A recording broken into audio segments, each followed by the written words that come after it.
Welcome to Working Towards Our Purpose, a podcast that offers a different perspective on what a job can be. For everyone out there that's heard that voice in the back of their head asking for something more, it's time to listen to it. I'm your host, Gino, and join me as I interview people who have decided to work in their own purpose.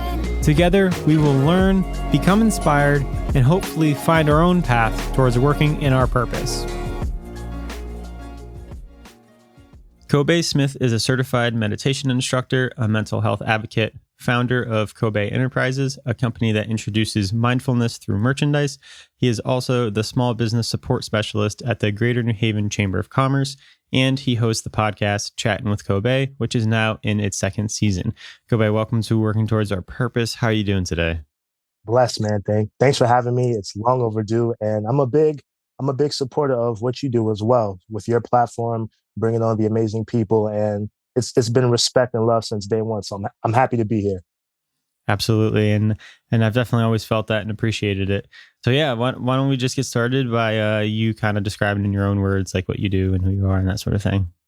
Oh, I would say what I am, definitely someone who helps people, cares about people, using my skill sets for the advancement of others, whether it's mental health, whether it's in their business, and just my ultimate goal is really to live out my dream, of course, which is creating products, creating content, but also inspire other people who are doers and people who want to change their lives, whether that's people in the small business sector that are looking for financial opportunities, collaborations, accelerated programs, or people who are just looking for their wellness, whether that's in meditation, listening to my podcast, getting inspiration from that, and the bracelets that I create, providing them with a sense of motivation and inspiration throughout the day by wearing products. So there's a lot that I do, but I definitely like helping people. That's where it brings me the most joy, honestly. Yeah, I love that. It's all kind of centered around helping people in different kind of aspects of the different things that you do, because you do a lot of different things. Yeah. So also I'm interested in a little bit about your background and how you grew up, where you went to school, that sort of thing. Anything you're comfortable with sharing? Yeah, no problem. So from Bloomfield, Connecticut. It's a suburb right next to Hartford, Connecticut. Been there my whole life, really, for the most part. I stopped going to Bloomfield public schools after fifth grade. I went to this magnet school, CREC magnet school, which is Capital Region Education Council. And at the time, the school was called Metropolitan Learning Center. And their main focus was on bringing in students from other parts of the greater Hartford area and exposing them to diversity. So I was exposed to DEI super early in life, like from 6th to 12th grade when I went to school. We went on school trips to different cities. I think my first year we went to Cape Cod. Next year we went to New York, DC. Then when you got to high school, you had the opportunity to go out of the country. So I went to a few countries. I went to Albania, Costa Rica, Dominican Republic, China, Iceland. I feel like I'm forgetting one. Oh, South Africa. And there was a lot going on. But it helped me out because I was exposed to the world at such an early age. I was able to go to countries, and I appreciate my mom for giving me this opportunity, because had I went to Bloomfield Public Schools, it probably would have never happened for me. And at MOC, it was tough. It was tough academically because they want to prepare people for college and life after high school. So they ingrained us with a lot of academic rigor, and we had some of the best educators possible. Like all of my teachers, I really loved and respected because they pushed me. They saw something in me. Even when I was acting like a knucklehead in school, they always told me that, hey, you have something about you, and follow the gift that you have and see where it goes. So once I graduated high school, after the 5 or 6 years of going to MOC, I went to Albertus Magnus College for 4 years. Got my bachelor's in graphic design, had an internship with the Entrepreneurial Leadership Academy and Quinnipiac University. That's where my love for entrepreneurship was born. And I remember creating an idea for people who had arthritis, and I created an insole for that. So it was like an adjustable insole. And from that experience, I said, I just want to do something entrepreneurial. I stayed at Alberta's for one more year, got my MBA in management, ran the entrepreneurship center for about 2 years. And it's just cool to see how everything like just happens. You start interacting with people and seeing how all your influences play a part in what you are today. Like my mom was by far the most influential person in my life and still is. Like she always encouraged me. She sacrificed for me to be the individual that I am today. She always made sure to put me in situations where I was challenged, but it helped me out today, whether it was doing different kinds of sports, whether it was doing different programmings. She always wanted me to be an overall good person. And I'm very appreciative of her, my grandparents, my godparents for always surrounding me with love, support, and encouragement with everything I've done up to now. So that was a lot to give out, but that's like a short version of the way that I am today because I had so many people in my life who believed in me, even when I was borderline a troublemaker. They always steered me on the right path, and I'm forever grateful that their investment has paid off. Yeah, that's awesome, and it's really great to hear you be grateful for that and to express it too, because I think that's also a big piece of like who you are is someone who's very grateful for the people around them, and I really like that about you. So let's talk about a little bit more like meditation and how you got into meditation. I know that's kind of like one of your big pillars, and yeah, tell me how you got into it and maybe a little bit about mental health and yeah. Yeah, so meditation, I've always been intrigued by it, but I never really had a chance to try it growing up. I got introduced to meditation in 2018. That was my sophomore year of college. Had so many panic attacks that year. I was just like 19-year-old Kobéy was stressed out, man. It was it was bad. Like there was so much going on. School was stressing me out. Having a social life was stressing me out. Working was stressing me out. And I just broke down one day. I just remember just breaking down. All I remember was waking up in the hospital, honestly. And I remember my friend had taken me there and I forgot the doctor's name, but it was an African American doctor. And he came back to me and said, "Hey, you have severe anxiety." And I was like, whoa, like I was like, what are you talking about? And he broke it down for me. And at that time, I didn't really think mental health illness was a thing. Honestly, I'm open to saying that at the time when if someone said, "Hey, it's my mental health," I thought that was just an excuse for someone to get out of doing something. Mm. I did, truly. And it wasn't until I got diagnosed and I was like, "Oh, this is real." And I told him, I said, "Hey, how can I fight this? How can I combat this?" And they were like, "Well, you can either take these pills right here, which were borderline antidepressants," he said, "or you can learn meditation." And as a black man who was saying that to me, I was like, really? I was like, come on, man. Like, what is meditation going to do? He said, "Trust me, just do some research on it. I guarantee it will help you." He said, "I meditate." So Hmm. I remember I went back to school and the nurse at Alberta's at the time, well, she's still there. Her name was Elena Tomeo Heights. She was getting her certification called Toru Mindfulness out of Duke University. And it focused on meditation for individuals aged 18 to 29, emerging adults. She ran a class, which was a 4-week class. And she was like, "Hey, you should sign up and see." So I had a time slot available during my days at the time she was teaching it. I registered for it, took the first class, and I've been hooked ever since. Honestly, Mm. like I took that class. I think she ran it 2 or 3 times a year until I graduated, and I kept taking it continuously because it helped me out so much. And I'm able to think a lot more clearly. I'm able to appreciate life more, and it's been a blessing. And meditation, even if I don't like sit and close my eyes, like I listen to certain music, I make bracelets. It's always been something that's been very beneficial to me. So I definitely want to give a shout out to Elena for making that possible for me and the doctor as well, because without them, I don't know where I would be.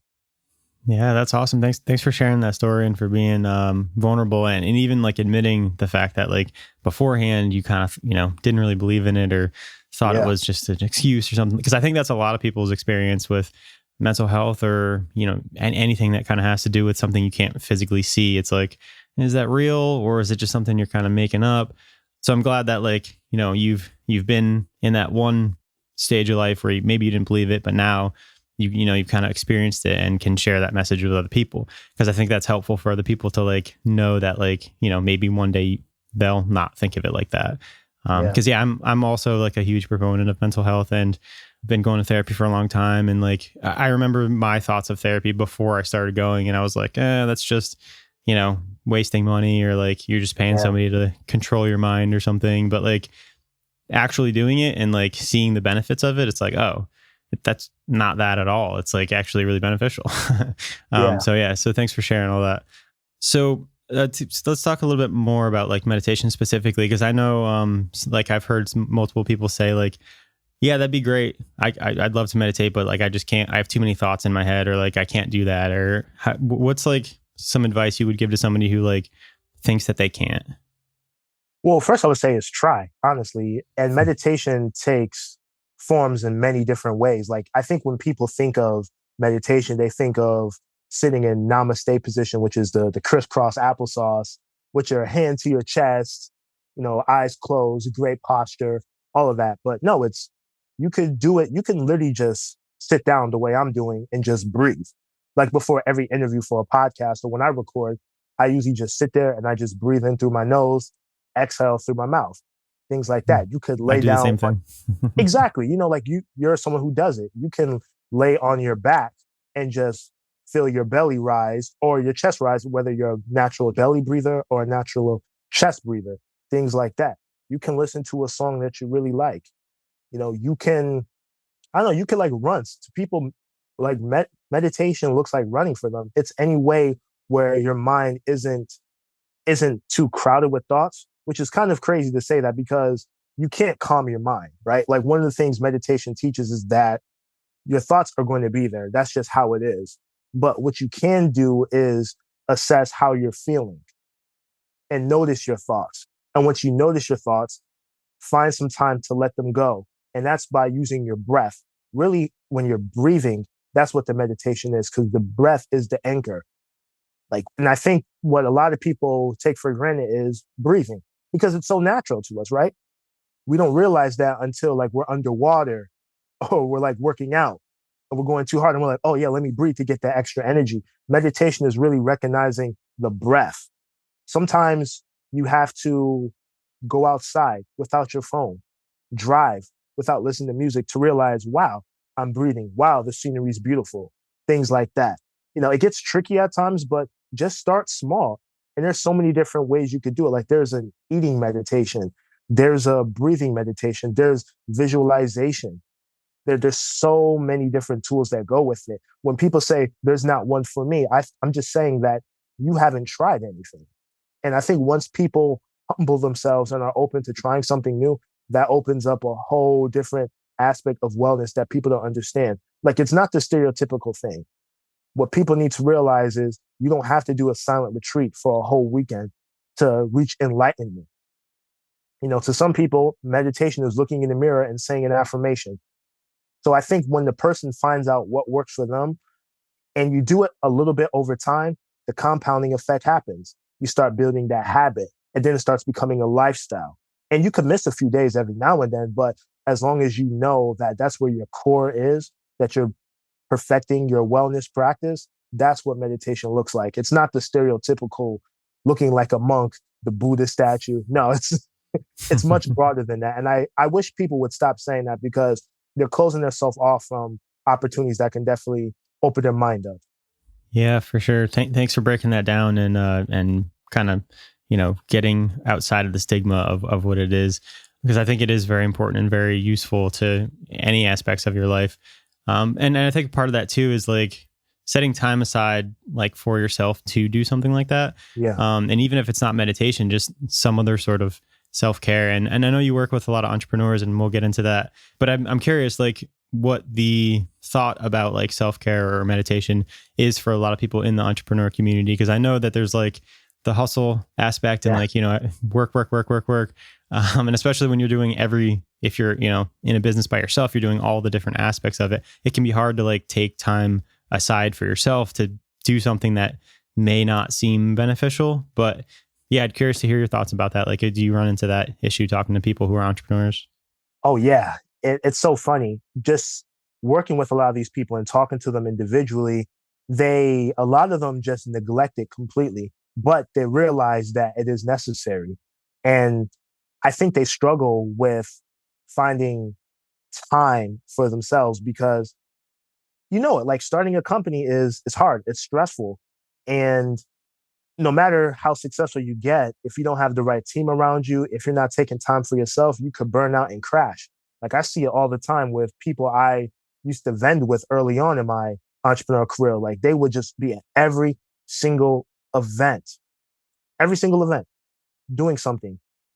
And then when you start to see them at all these events, that they've been grinding so hard that they're not focused. Like they're not displaying their products correctly. They're not pitching their products correctly. They're forgetting the name of their company, the name of themselves. And and it's scary to see that because it's like, wow, like you're so ingrained in this, but you're not taking time for the most valuable asset that you have, yourself. Like you're the Mm. most valuable asset. Your mind is the most valuable asset. You can always make other products, but people, they just, and I can't knock them, right? Because the way the world is, it's it's marketed to us very well. Social media, you got all these gurus saying, man, sleep is for the dead. Sleep is for broke people. Rest is for weak people. That's what they say. Mhm. And I feel like when people see that a lot, they start to really internalize that and they have to grind and hustle, not realizing that it's taking a wear and tear on their mind, but also their body. So there's definitely a need for that. And there are a handful of entrepreneurs that I know personally who implement wellness into their business, and it's like really unique the way they do it. But I wish more people were able to practice the wellness aspect more because maybe if they take that time to breathe, maybe that week off, that could reset them and that could help them launch a new product or a new marketing campaign. So it's really tricky. But at the same time, I feel that, and I've seen that the people that really master hustle, hustle, hustle, rest when necessary, rest when needed.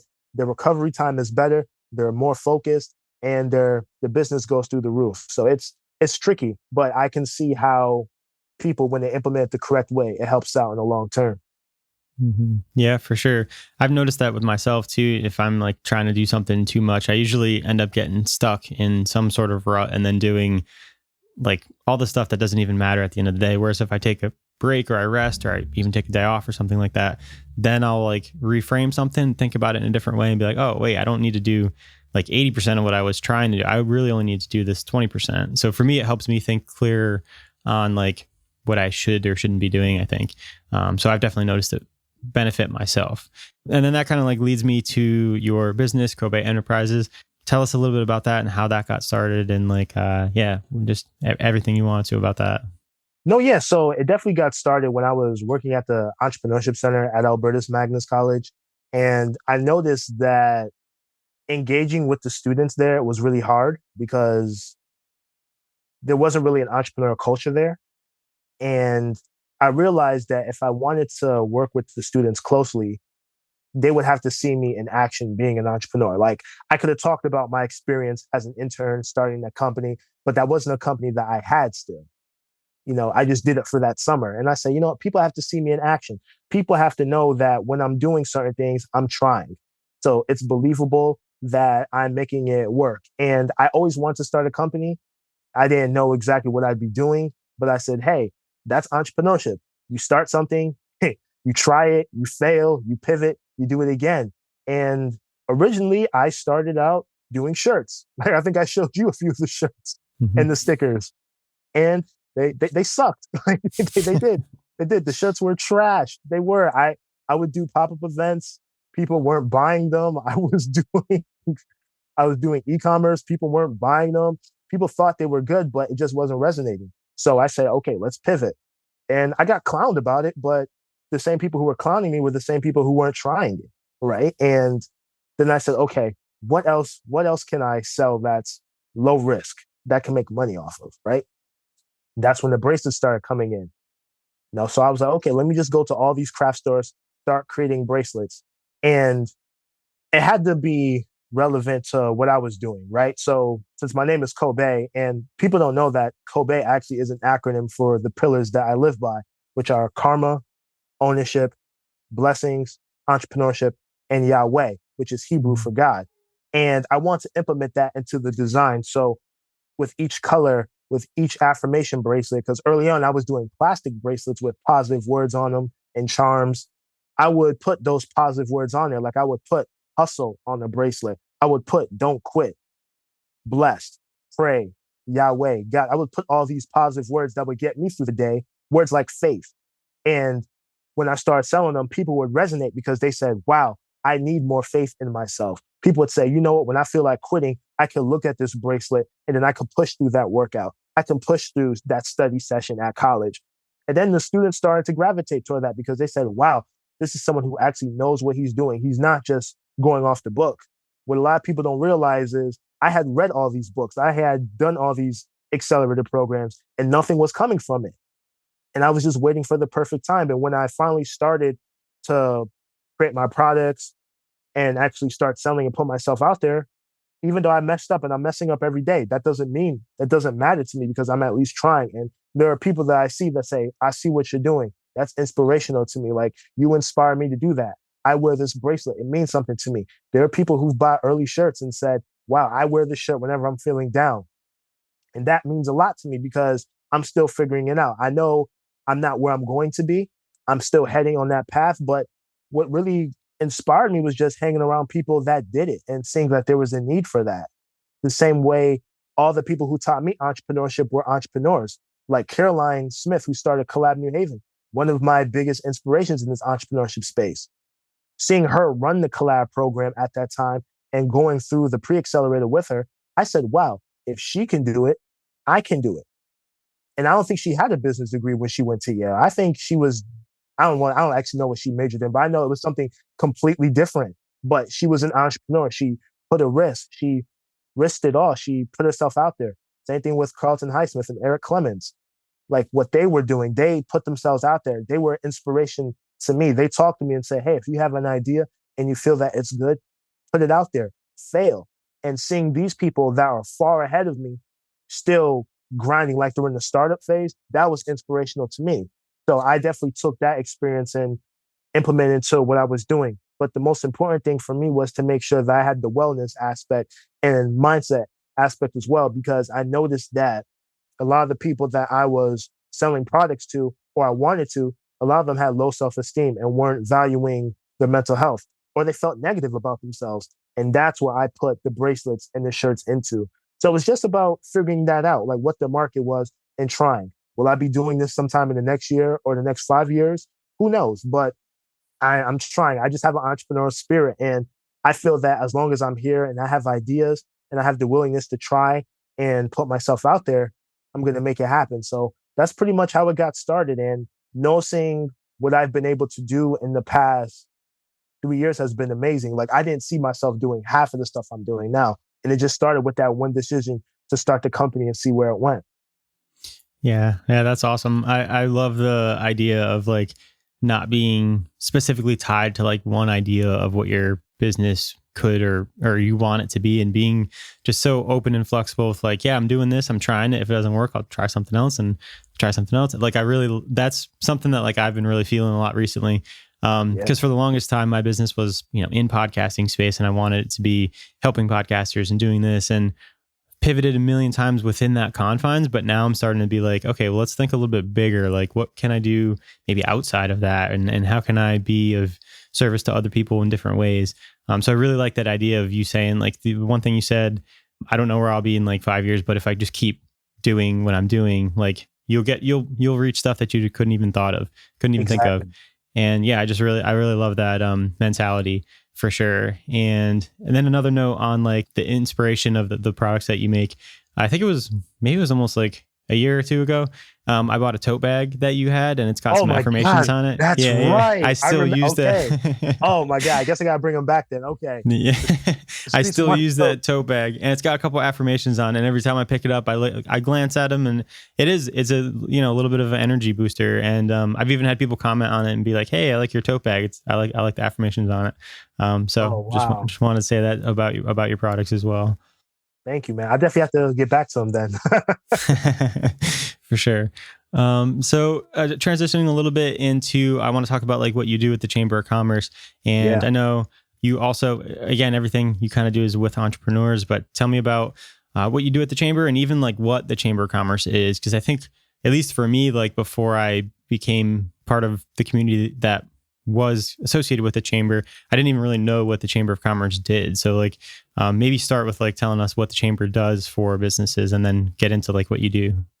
Yeah, so I work at the Greater New Haven Chamber of Commerce, and almost every town, city in America, region in America, they have a Chamber of Commerce. And what they focus on is the business community. So it's a way where you pay for membership, usually on like a yearly basis. And it's where you can advertise, you can do networking events. We do a lot of networking. You can do marketing on the website, sponsorships, and it's a great way for you to grow your company. So it depends on what exactly your goals are. So let's say you're an advertising firm and you're looking to get more customers that way. You join the chamber, you meet people who are doing that.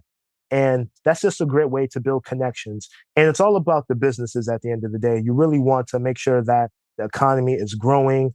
We put on a lot of events where we award business owners. We help out with getting businesses funding, whether it's grants, whether it's loans.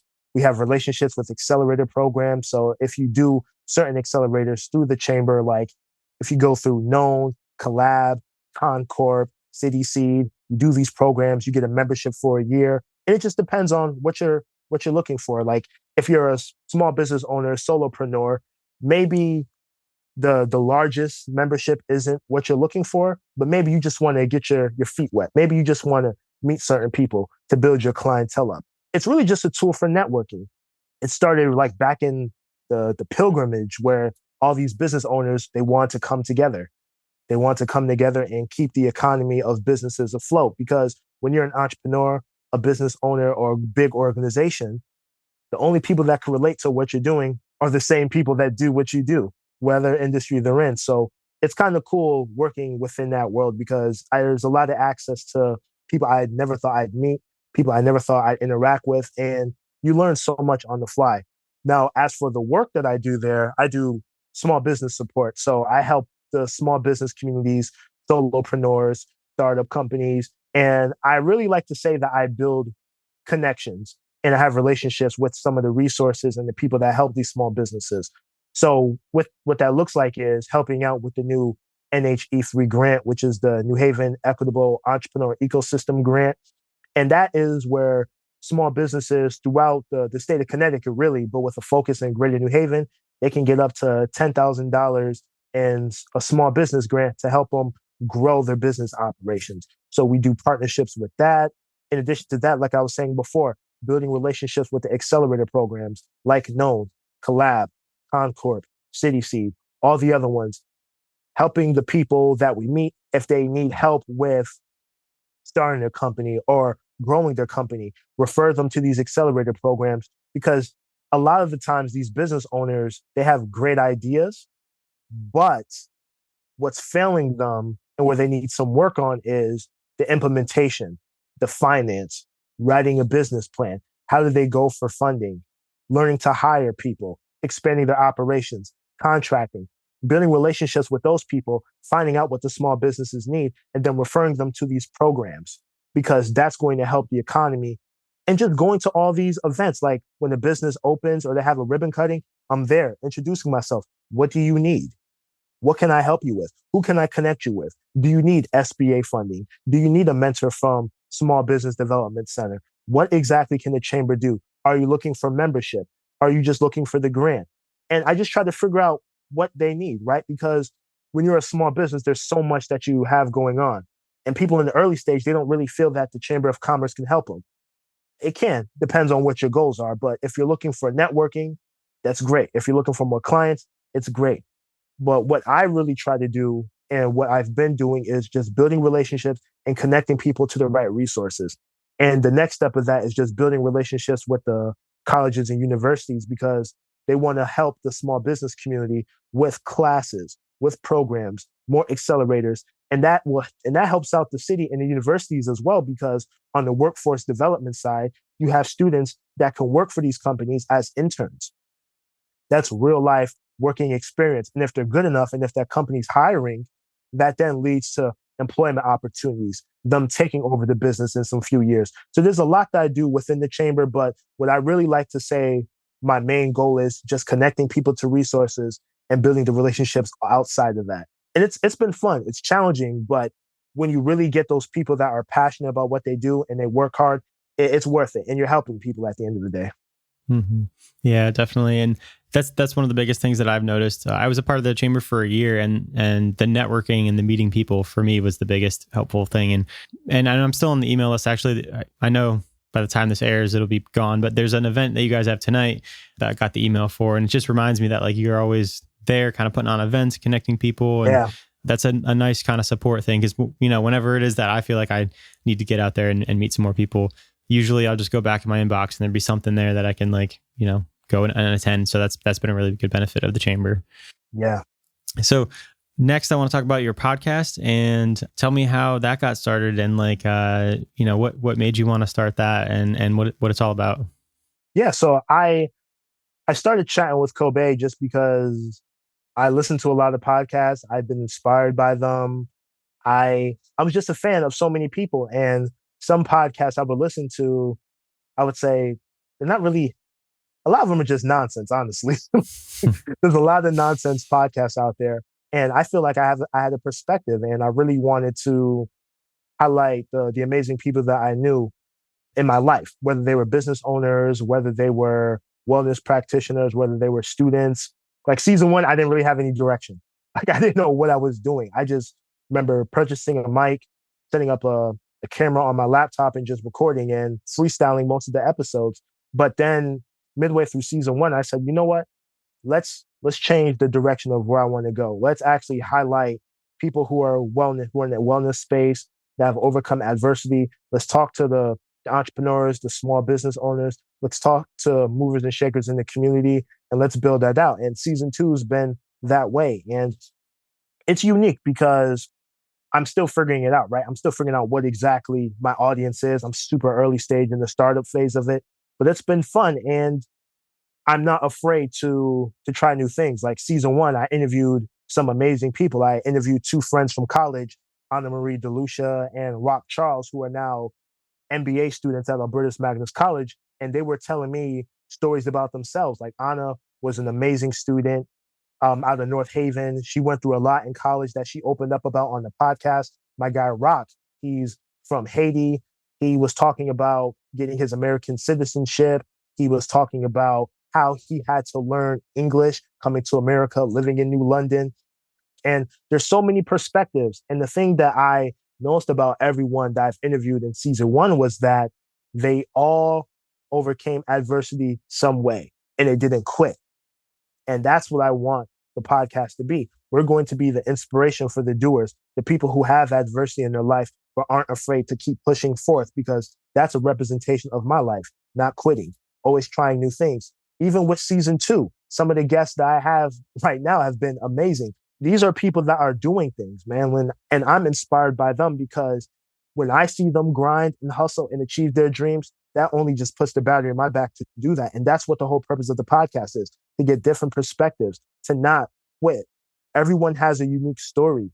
And I talk about my story at times, but I don't want to make it all about me. Like at the end of the day, we're chatting with Kobéy. So I want you to tell your perspective on what you've done and how you've gotten here. So it's been fun so far. And I'm very honored about the episodes that I have coming out. The episodes that I recorded for season 1 that I felt didn't fit, that might fit in season 2 or season 3. But I have a lot of great content and I'm just excited, and I'm growing it gradually the same way you're growing yours. And I look at you as a sort of inspiration, because when I saw you doing your podcast, I said, you know what? If Gino does it, I can do mine. And here I am. I must be doing something right, because now I'm on your platform. So I look at inspiration in all different forms, and I'm a student. And that's all I want my podcast to be, just like a source of education, inspiration, and uplifting people who are the doers in the world.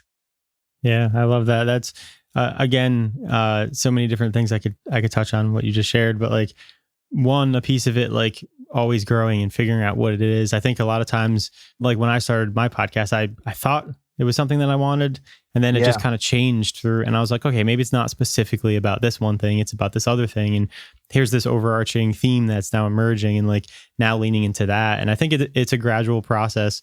and I don't have mine all the way figured out yet either. But like, I think it's cool to like be on that learning path and to keep continuing to change with how you see things, wherever it is that you're interested in, or whatever is like working, you follow that. And again, kind of the entrepreneurial mindset of just like evolving and getting better. So I really like that. Thanks, man. Yeah. I did want to ask you too about like, what was the hardest part of starting your own podcast? Cause I know, you mentioned like kind of just like getting the stuff and getting started. And, I think that's kind of the hardest hurdle for people is to just like get one out there and just do it. Cause like, it's not going to be perfect, but you got to just like get one out there. So what was like the hardest thing for you? Oh man, so many hard things. I think honestly, I would say the consistency of recording and posting, but on a deeper level, I think was just being my true authentic self, honestly. Like there's some episodes I listen to now that are out there and the ones that I haven't released yet. Sometimes I'm just like, oh my God, that is so not me. Right? Because to a certain extent, I felt like I had to hide who I truly was. Honestly, I did. Because I was like, man, are people ready for the funny, the nerdy side of Kobéy? Like there's certain things that I'm now referencing in podcasts that I feel are my true authentic self because people see me in such a professional light, which is good, right? When you see me at the chamber, you see me doing my business, of course, but there's a time and a place for that. But when you listen to the podcast, you're going to get the real Kobéy. You're going to get the Harry Potter nerd. You're going to get the basketball fanatic. You're going to get the hip hop historian side of me. And I'm figuring that out right now. So there are episodes that I have in the chamber that are me referencing rap lyrics that have influenced me, rap albums that influenced me. I'm referencing Harry Potter characters, things like that. I'm talking about what I've learned from watching some of my favorite basketball players like LeBron James, or Kobe Bryant, Shaquille O'Neal, Michael Jordan, Kevin Durant. That's coming out. And even though it's entrepreneurship, I try not to talk too much on that side. I try to put it in terms that people can understand. Like you can learn from other things. Like I've learned as much from business, from the classroom as I have from basketball. So just trying to figure out that means of communication to the audience. And who knows? And some people have been receptive to it. Other people are saying, oh, I tuned out because I don't like basketball. But what I would say to that person who might not like sports or Harry Potter or hip hop is you're closing off from information. And I remember I told someone that recently. I said, hey, listen, I don't like all the articles that you write, but when you release them, I read them because I'm like, wow, I can learn something from that. And I think that kind of changed our relationship because they saw me as someone who's not afraid to step out of my comfort zone. Mm-hmm. So it's things like that. And I think just once you start to figure out who you are truly, and I'm evolving over time, people are going to be receptive to that. So, and I think the authenticity of it is me just saying what I feel, but also not being afraid to stumble over words, pausing, losing my train of thought. And I don't edit that because I don't want people to look at me and say, oh, this guy's, he's so Hollywood, he's so perfect. No, like I mess up just as much as anyone, but I'm not afraid to fail. I'm not afraid to try new things and make it work. So that's really been the hardest part, was just being my true authentic self. And it's starting to come out with every episode. And I'm enjoying it though. I just love when people say, hey, I listened to the episode and that resonated with me because you're being yourself. That's all I wanted to do. That's been the hardest part, really, is just being myself and having people recognize that. Mm-hmm. Yeah. That definitely rings true with me too. Last few years, I've been having like words that kind of like inspire my year. And for this year, it's like being your authentic self, being more of my authentic self and showing people who that is. And I think that's like, podcasting is such an amazing platform to be able to do that.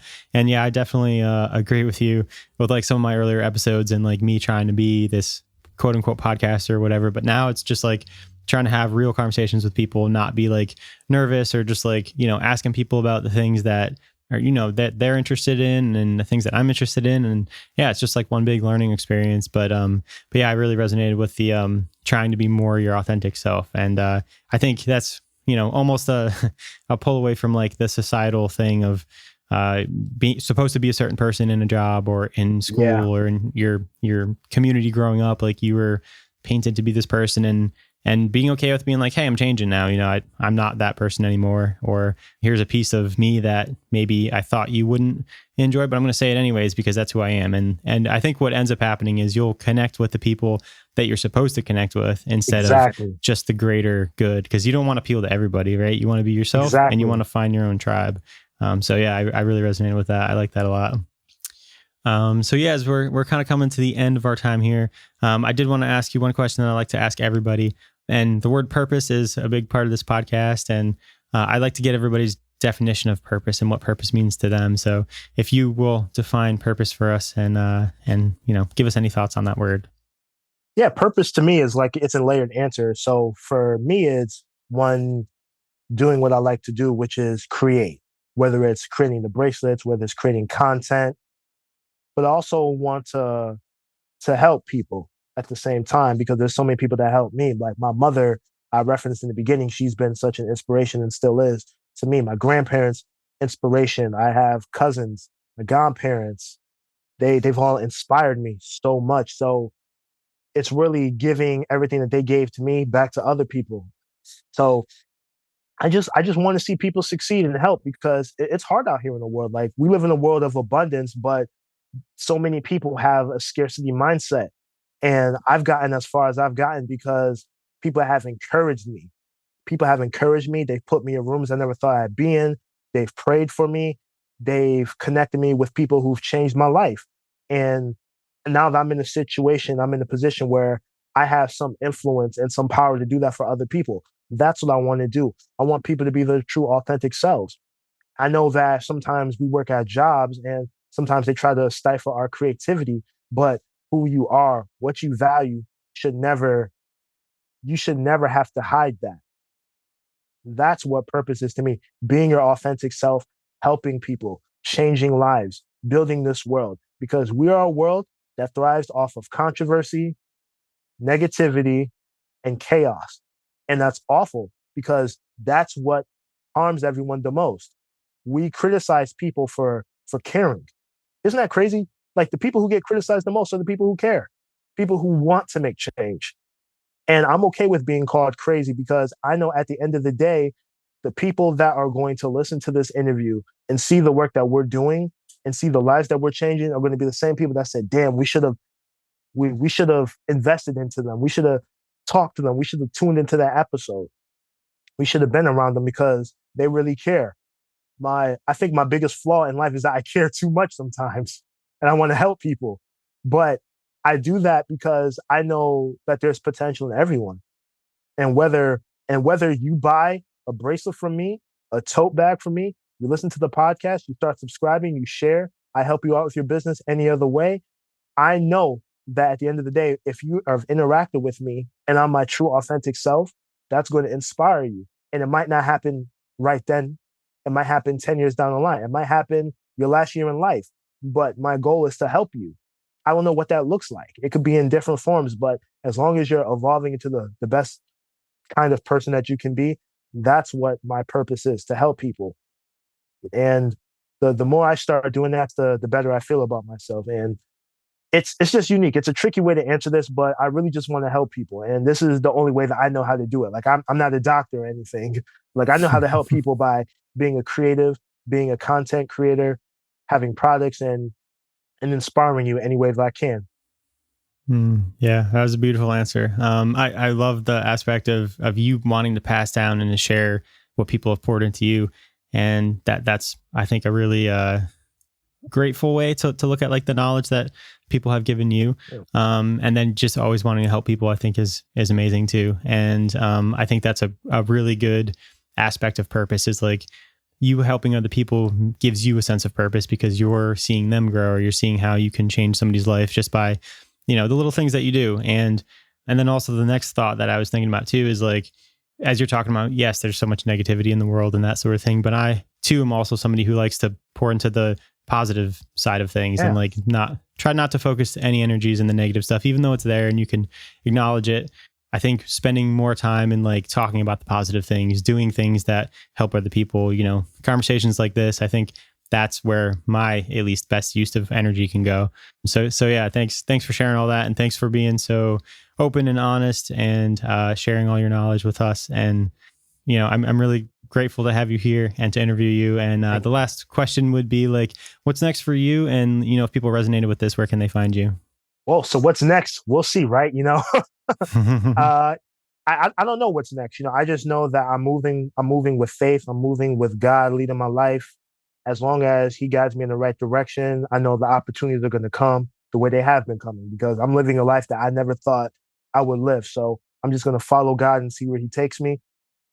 But where people can find me, if you're interested in the podcast, you can follow the podcast on Instagram, which is Chattin, CHATTIN _with_Kobey. And you can follow the Chattin with Kobéy podcast on Spotify, Apple Podcasts, Google Podcasts, YouTube channel coming soon, CHATTIN with KOBEY. If you want to follow my personal Instagram, I guess that's okay too. It's the KOBEY SMITH. So follow me through there and just reach out to me, like DM me if you have any ideas of people you think I should interview, any topics, any podcasts. Just reach out. I'm still growing the brand. Website's coming soon, but I'm just figuring it out. And if you want to reach out to me on LinkedIn, like I'm active on that, you can just connect with me, KOBEY SMITH on LinkedIn. Connect with me. I'll accept your connection. I have a lot of connections on there. I accept anyone as long as they're being appropriate. So yeah, I'm big on community and building bridges and relationships with people, because I learn from hanging around people who are smarter than me and passing that off the information to the people who need it. So I love connecting with people. I like learning from people. I'm going to grow the podcast. I'm going to get Gino on my episode soon, and we're just going to build it together. And that's how people could connect with me. If it takes me a while to get to you, I'm sorry. There's a lot going on, but I always make sure that I respond to people, because I know what it feels like to be ignored. And I never want to do that to someone, because it is hard. So just be patient with me, follow me. Let's grow this community together, and let's all grow into being the best people that we can possibly be. Awesome. Thanks, man. Well, that's much appreciated. And I will definitely put the links in the show notes. Thank you so much for being on today. And I appreciate all your words of wisdom and all your support. We've known each other for maybe, what is it, like 2 years now? 2 years maybe? now, yeah. Met at Known, where I met a lot of people. That's right. And yeah, every time we see each other, it's always like, I'm excited to see you and you're excited to see me. And we're always supporting the things that we do. So I appreciate that relationship for sure. And wish you the best in the future, and hope everything goes, the way that you want it. Nah, thank you, man. And I appreciate your platform as well. You've always been supportive. Even when I started my podcasting journey, you were like, hey man, just put it out there, just try it and see where it goes. And seeing you has definitely been one of the blueprints for me. So it's very inspirational. I'm proud of all you're doing, and any way I can support and get the word out for your podcast, just let me know. Like, I'm always a text or a message away, bro. You already know. Thank you, man. Appreciate it. Thank you. Thank you for listening to Working Towards Our Purpose. If you liked today's episode and are interested in more, you can sign up for my Substack newsletter with the link in the show notes, where I share thoughts, tips, and ideas that I'm learning along my journey to help inspire you. The show was produced by Pleasant Podcast at pleasantpodcast.com.